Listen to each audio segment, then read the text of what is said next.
दर्शकबिन आज हामी यस भिडियोमा चर्चा गर्नेछौँ नेपालको 10 पुरानो अभिनेताहरूको वाइफको बारेमा चर्चा गर्नेछौँ। दर्शकबिन हामीले दिएको जस्ट नम्बर मात्रै हो। तपाईहरूलाई यो नम्बरमा यो पुरानो अभिनेता हुनुपर्छ भन्ने लाग्छ भने कमेन्टमा प्रतिक्रिया लेख्नु नबिर्सिनुहोला। दर्शकबिन अब हामी भिडियोलाई ढिलो नगरी नेपाली 10 पुरानो अभिनेताहरूको वाइफको बारेमा चर्चा गर्नेछौँ। दर्शकबिन हाम्रो लिस्टको नम्बर 10 मा पर्न गएको छ पुरानो अभिनेता रमित ढुङ्गाना। दर्शकबिन रमित ढुङ्गानाको जन्म चाहिँ 11 जनवरी 1986 मा काठमाडौँमा उहाँको जन्म भएको थियो। उहाँ चाहिँ अहिले 39 इयर्स पुगिसक्नु भएको छ। दर्शकबिन उहाँको वाइफको बारेमा भन्नुपर्दा उहाँको वाइफको नाम रहेको छ देविका विशी। साथै रमित ढुङ्गानाले अहिलेसम्म अभिनय गरेको सुपरहिट चलचित्रको नाम भन्नुपर्दा माया नमार, सुन्दर मेरो नाम, बिदाई, हिम्मत, दानवीर, चौर सिपाही, मुगलान, धारकन र बरमाला जस्तै सुपरहिटमा उहाँले अभिनय गर्नुभएको छ। दर्शकबिन हाम्रो लिस्टको नम्बर 9 मा पर्न गएको छ पुरानो अभिनेता धीरेन साक्या। धीरेन साक्याको जन्म चाहिँ 25 फेब्रुअरी 1971 मा पाल्पा नेपालमा उहाँको जन्म भएको थियो। उहाँ चाहिँ अहिले 54 इयर्स पुगिसक्नु भएको छ। साथै उहाँको वाइफको नाम भन्नुपर्दा उहाँ चाहिँ मिना गुरुङ हुनुहुन्छ। साथै धीरेन साक्याले अहिलेसम्म अभिनय गरेको सुपरहिट चलचित्रको नाम भन्नुपर्दा सिमना, माया बेगुनी, दाग, क्रोध, यात्रा, देउराली, दुश्मनी, जमिन साथै जीवनदान जस्तै सुपरहिट चलचित्रमा अभिनय गर्नुभएको छ। दर्शकबिन हाम्रो लिस्टको नम्बर 8 मा पर्न गएको छ पुरानो अभिनेता सुशील छेत्री। सुशील छेत्रीको जन्म चाहिँ 16 अगस्त 1974 मा काठमाडौँ नेपालमा उहाँको जन्म भएको थियो। उहाँ चाहिँ अहिले 51 इयर्स पुगिसक्नु भएको छ। दर्शकबिन सुशील छेत्रीको वाइफको नाम भन्नुपर्दा उहाँ चाहिँ सविता खड्का हुनुहुन्छ।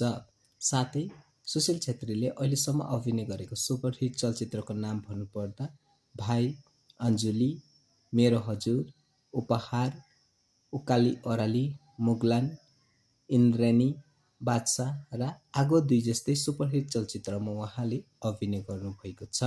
दर्शकबिन हाम्रो लिस्टको नम्बर 7 मा पर्नु गएको छ पुरानो अभिनेता दिलीप राय माझी। दर्शकबिन दिलीप राय माझीको जन्म चाहिँ 6 मे 1976 मा काठमाडौँ नेपालमा उहाँको जन्म भएको थियो। उहाँ चाहिँ अहिले 49 इयर्स पुगिसक्नु भएको छ। दर्शकबिन दिलीप राय माझीको वाइफको नाम भन्नुपर्दा उहाँ चाहिँ मन्जु राय माझी हुनुहुन्छ। साथै दिलीप राय माझीले अहिलेसम्म अभिनय गरेको सुपरहिट चलचित्रको नाम भन्नुपर्दा मुगलान, दर्पण छाया, बाटो मुनिको पुल 2, मितिनी, 9/5, पापी मान्छे, परदेशी 2 र पाहुना जस्तै सुपरहिट चलचित्रमा उहाँले अभिनय गर्नुभएको छ। दर्शकबिन हाम्रो लिस्टको नम्बर 6 मा पर्न गएको छ पुरानो अभिनेता विराज भट्टा। दर्शकबिन विराज भट्टाको जन्म चाहिँ 13 मे 1984 मा धनगढी नेपालमा उहाँको जन्म भएको थियो। उहाँ चाहिँ अहिले 41 इयर्स पुगिसक्नु भएको छ। दर्शकबिन विराज भट्टाको वाइफको नाम भन्नुपर्दा उहाँ चाहिँ सरस्वती भट्टा हुनुहुन्छ। साथै विराज भट्टाले अहिलेसम्म अभिनय गरेको सुपरहिट चलचित्रको नाम भन्नुपर्दा देवर बाबु, बारुद, हिम्मत 2, त्रिशुल, साङ्गुलो, सिलसिला, 12 गाउँ, दाग र किस्मत जस्तै चलचित्रमा उहाँले अभिनय गर्नुभएको छ। दर्शकबिन हाम्रो लिस्टको नम्बर 5 मा पर्न गएको छ पुरानो अभिनेता निखिल उप्रेती। निखिलको जन्म रहेको छ 10 अगस्त 1980 मा सर्लाही नेपालमा उहाँको जन्म भएको थियो। उहाँ चाहिँ अहिले 45 इयर्स पुगिसक्नु भएको छ।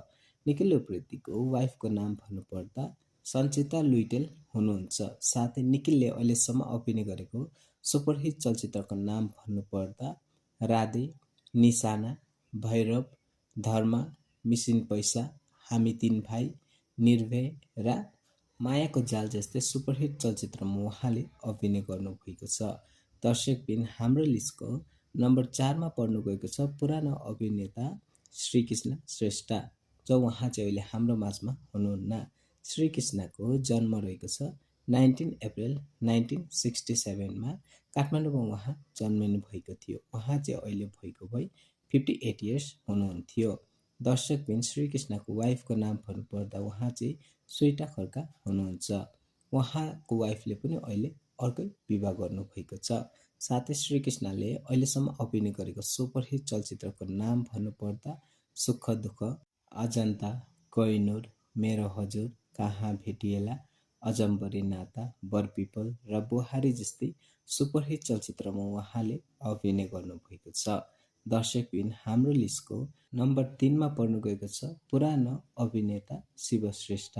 शिव श्रेष्ठको जन्म चाहिँ 20 जुन 1953 मा काठमाडौँ नेपालमा उहाँको जन्म भएको थियो। उहाँ चाहिँ अहिले 72 इयर्स पुगिसक्नु भएको छ। शिव श्रेष्ठको वाइफको नाम भन्नुपर्दा उहाँ चाहिँ सिर्जना श्रेष्ठ हुनुहुन्छ। साथै शिव श्रेष्ठले अहिलेसम्म अभिनय गरेको सुपरहिट चलचित्रको नाम भन्नुपर्दा कान्छी, ठुल्दाई, मामाघर, ट्रक ड्राइभर, प्रेम गीत 3, दर्पण छाया 2, जन्मभूमि साथै महामाया जस्तै सुपरहिट चलचित्रमा उहाँले अभिनय गर्नुभएको छ। दर्शकबिन हाम्रो लिस्टको नम्बर 2 मा पर्नु गएको छ पुरानो अभिनेता भुवन केसी। भुवन केसीको जन्म चाहिँ 23 अगस्त 1957 मा काठमाडौँमा उहाँको जन्म भएको थियो। उहाँ चाहिँ अहिले 68 इयर्स पुगिसक्नु भएको छ। साथै उहाँको वाइफको नाम भन्नुपर्दा उहाँ चाहिँ सुस्मिता बमजन केसी हुनुहुन्छ। साथै भुवन केसीले अहिलेसम्म अभिनय गरेको सुपरहिट चलचित्रको नाम भन्नुपर्दा कुसुमे रुमाल, सम्झना, साइनो, नेपाली बाबु, बादल पारी, दक्षिणा, दुई थप आँसु र चिनो जस्तै सुपरहिट चलचित्रमा उहाँले अभिनय गर्नुभएको छ। दर्शकबिन हाम्रो लिस्टको नम्बर 1 मा पर्नु गएको छ पुरानो अभिनेता राजेश हमाल। राजेश हमालको जन्म चाहिँ 9 जुन 1964 मा तानसेन नेपालमा उहाँ जन्मिनु भएको थियो। उहाँ चाहिँ अहिले 61 इयर्स पुगिसक्नु भएको छ। दर्शकबिन राजेश हमालको वाइफको नाम भन्नुपर्दा उहाँ चाहिँ मधु भट्टराई हुनुहुन्छ। साथै राजेश हमालले अहिलेसम्म अभिनय गरेको सुपरहिट चलचित्रको नाम भन्नुपर्दा सिमना, युगदेखि युगसम्म, हामी 3 भाइ, यो मायाको सागर, अधिकार, दुःख र सिउँदोको सिन्दुर जस्तै सुपरहिट चलचित्रमा उहाँले अभिनय गर्नुभएको छ। दर्शकबिन यही थियो नेपाली 10 पुरानो अभिनेताहरूको वाइफको बारेमा 6वटा भिडियोज। तपाईहरूलाई यदि यो भिडियो मन परे च्यानललाई सब्सक्राइब गरी भिडियोलाई एक लाइक गर्नु नबिर्सिनु होला।